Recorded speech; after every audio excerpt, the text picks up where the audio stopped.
Hi කොහොමද එන්නකෝ අපි අද රසට තෙල් මාළුවක් ඔය. පේනව නේද? දැක්කත් කටට කෙලවුණනව නේද? මේක බත්, පාන්, රොටි ඕනිම එකක් එක්ක කන්න පුළුවන්. ඒ තරම් හරිම රසයි. එන්නකෝ අපි බලමු කොහොමද හදන්නේ කියලා.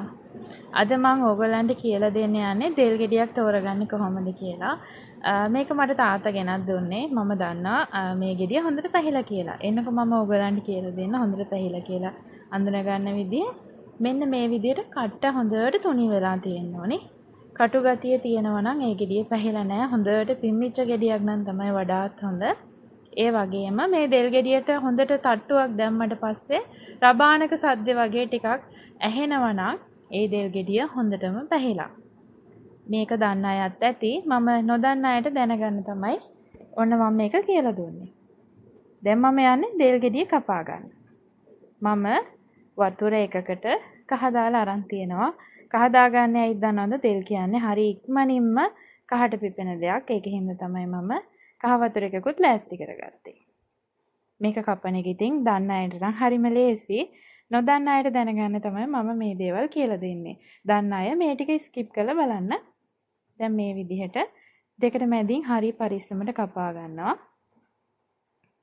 හරිම ප්‍රවේශමට දෙකට මැදින් මෙන්න මේ විදිහට හරව කපා ගන්න. දෙල් කියන්නේ මම කලිනුත් කිව්වානේ කහට පිපෙනවා කියලා. ඒකෙන්ද අපි ඉස්සෙල්ලාම එක බෑයක් කපාගෙන කහ වතුරට එකතු කරගෙන තමයි අනිත් බෑය කපා ගන්න ඕනේ. නැත්තම් මතු පිට පෘෂ්ඨය කහට බැඳෙනවා. දෙල් කියන්නේ බිමට වැටෙනවා.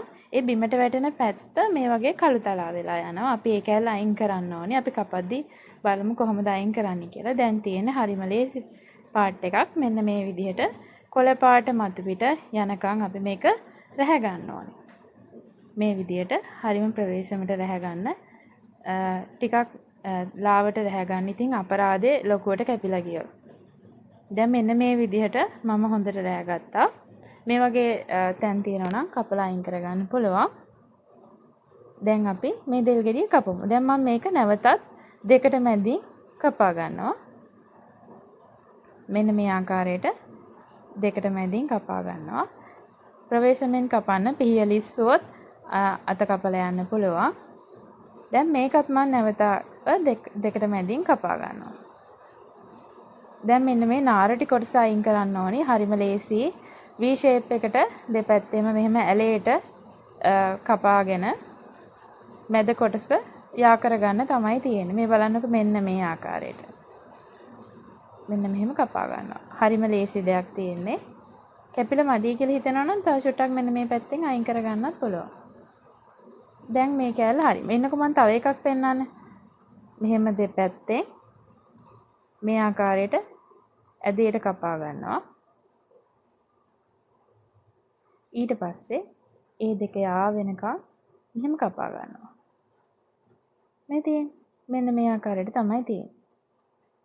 මෙන්න මේ කොටස මං කිව්ව අර දෙල් බිමට වැටෙන කෑල්ල අපි ඒ කෑල්ල අයින් කර ගන්න ඕනේ. මේක තැම්බෙන්නේ නැහැ. දැන් ඕගොල්ලෝ කැමති ප්‍රමාණයට කෑලි කපා ගන්න පුළුවන්.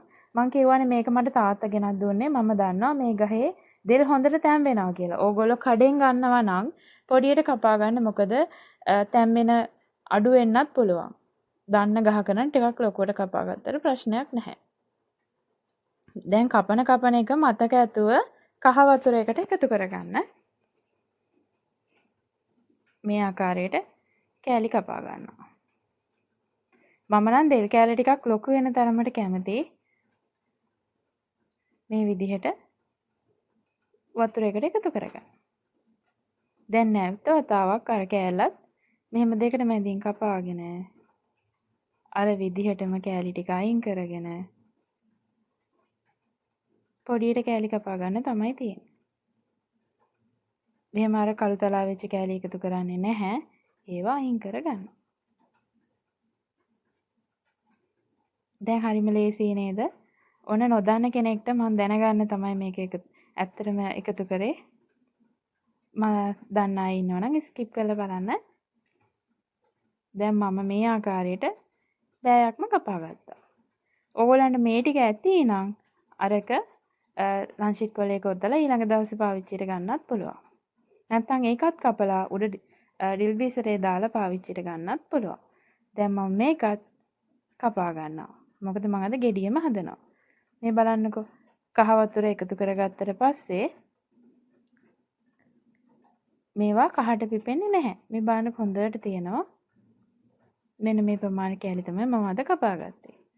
ඔයගොල්ලෝ මීට වැඩිය පොඩියට කපා ගන්න කඩෙන් ගේනවා නම් තැම්බෙන ගහක් කියලා දන්නවනම් මේ ප්‍රමාණයට කපා ගන්නත් පුළුවන්. දැන් තියෙන්නේ මම මැටි ඇතිලියක් අරන් තියනවා. මේකට මම මේ දෙල් කෑලි ටික එකතු කරගන්නවා. බලන්නකෝ හරිම ලස්සනට තියනවා නේද? කහට පිපිලා නැහැ. මේ විදිහට එකතු කරගන්නවා. දැන් මම මේකට එකතු කරගන්නවා කපාගත්ත රතු ලුණු. ලොකු ලුණු උනත් එකතු කරගන්න පුළුවන්.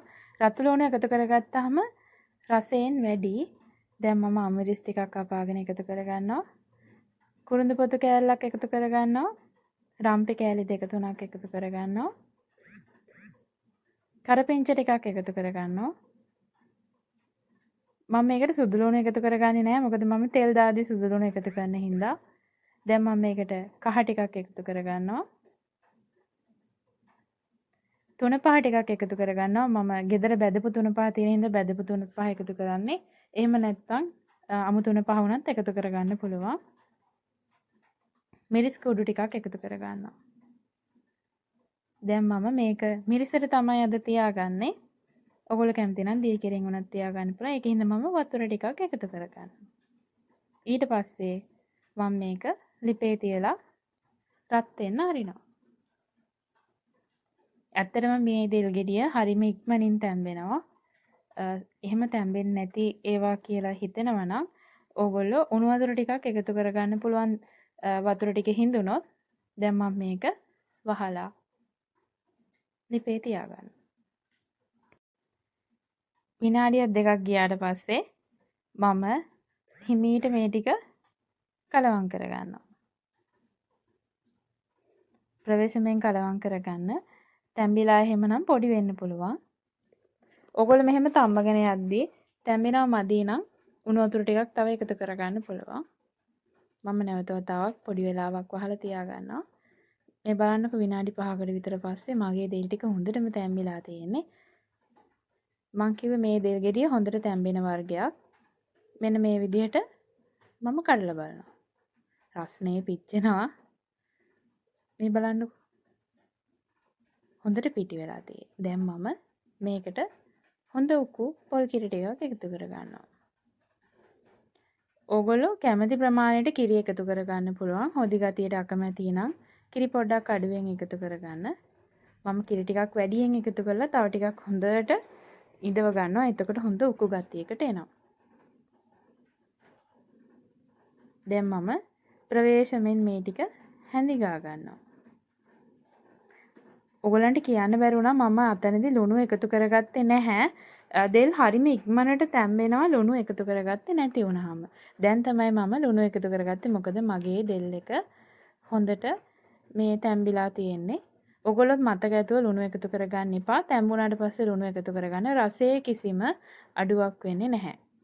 මෙන්න මේ විදියට හිමීට හැන්ද දාලා දෙල් ටික චුට්ටක් යටට යනකම් කිරි ටික උඩට පොඩ්ඩක් මතු වෙනකම් කලවම් කරගන්න තියෙන්නේ.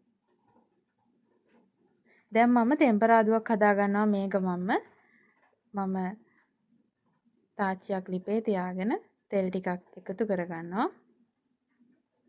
ඒකට මම තෙල් ටික රත් වීගෙන එනකොට අබෑට කීපයක් එකතු කරගන්නවා. සාමාන්‍යයෙන් තේ හැන්දක් විතර වගේ. මේ ටික හොඳට පුපුරන්න හරිනවා. ගොඩක් අය මාළුව ඉදුණට පස්සේනේ තෙම්පරාදු එකතු කරගන්නේ. මම මාළුවේ කිරි එකතු කරලා සුළු වේලාවකින් තෙම්පරාදු එකතු කරගන්නවා. එතකොට දෙල් එක තවත් හොඳට බෙරි වෙන්න තැම්බෙනවා. දැන් මම පොත්තත් එක්ක තලාගත්ත සුදු ලුණු එකතු කරගන්නවා. පොත්තත් එක්ක එකතු කරගන්න අනිවාර්යෙන්. එතකොට රසය විතරක් නෙමෙයි සුවඳ ඔක්කොම එකතු වෙනවා. දැන් මේ ටික හොඳට කලවම් කරගන්නවා.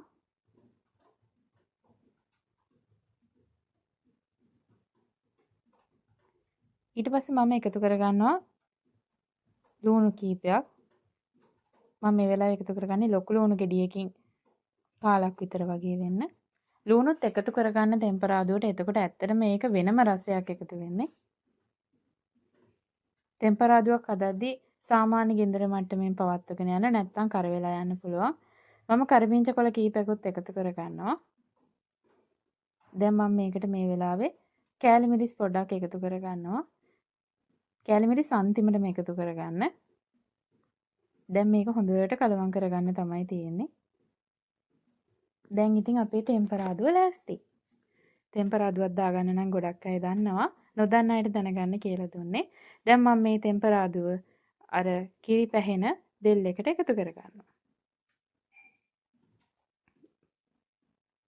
මෙහෙම දෙල් එකම පොඩක් කලවම් කරලා දැන් මම ටෙම්පරාදුව එකතු කරගන්නවා.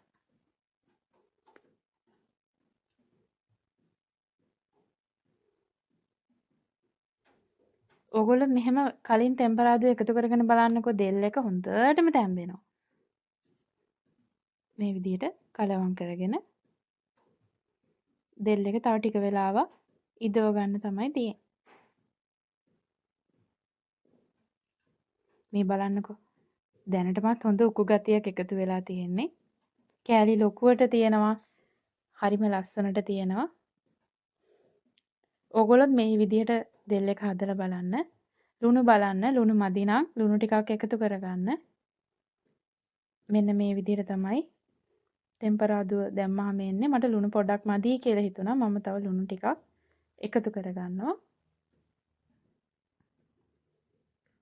ඇත්තටම මේක හදන්න හරිම ලේසියි. මම පුංචි ටිප් කීපයක් කියලා දුන්නේ මම හදන විදිහට. ඕගොල්ලොත් හදලා බලන්න. ඕගොල්ලෝ හදන වෙනස් විදිහක් තියෙනවා නම් අනිවාර්යෙන් කමෙන්ට් එකක් දාගෙන යන්න අමතක කරන්න එපා. අනිවාර්යෙන් අපි දෙල් හදද්දී එකතු කරගන්න ඕනි දෙයක් තමයි මුරුංග කොළ. මුරුංග කොළව එකතු කරගත්තට පස්සේ අපේ දෙල්වල උෂ්ණ ගතිය යනවා. ඒකින්ද අනිවාර්යෙන් මුරුංග කොළ ටිකක් එකතු කරගන්න බලන්න. මුරුංග කොළ කියන්නේ අපේ ඇඟට වඩාත්ම ගුණදායකයි. මේක එකතු කරගත්ත කියලා දෙල් මාළුව අමුතු රසයක්, තිත්ත රසයක් එහෙම මොකුත් එකතු වෙන්නේ නැහැ. තව රස වැඩි වෙනවා මිසක් ඒකින්ද බය නැතුව මුරුංග කොළ ටික වැඩිපුර එකතු කරගන්න. දැන් ඇත්තටම කිව්වොත් අපේ දෙල් මාළුව හැදිලා ඉවරයි. ඔයගොල්ලෝන්ට හොදි ගතිය ඕනි අනුව මේක උයලා ඉවර කරගන්න පුළුවන්. මේක හදලා බලන්න මේ විදිහට හරිම රසයි. ඔයගොල්ලෝ මගේ වීඩියෝස් බලන්න කැමති නම් මේ වගේ තවත් රසවත් වීඩියෝස් ගේන්න මම සූදානමින් ඉන්නවා. ලංකා රස විමන YouTube channel එක subscribe කරගෙන යන්න අමතක කරන්න එපා. bell icon එක click කරොත් මම වීඩියෝස් දාන තැනින් ඔයගොල්ලන්ට notification එක එනවා. මගේ වීඩියෝස් නැරඹුවාට ඔයගොල්ලන්ට thank you.